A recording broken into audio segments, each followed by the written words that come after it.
Criticise করে, বাধা দেয়, পর্দা করতে চাইলে পর্দা করতে দেয় না।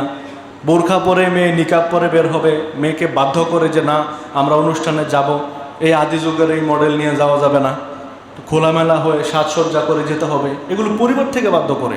কেমন পরিবার?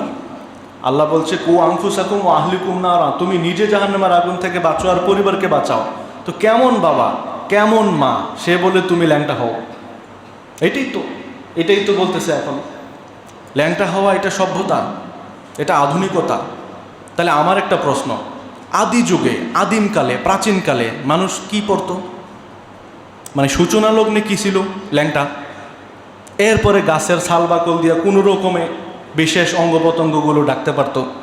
আস্তে আস্তে করে পোশাক পরিচ্ছদ আসলো, আধুনিক হলো। এখন আবার ওই আদিম যুগের ল্যাংটা কালে যাইয়া এরা বলতেছে যে আমরা এখন আধুনিক হইছি। এরা কি আধুনিক হইছে?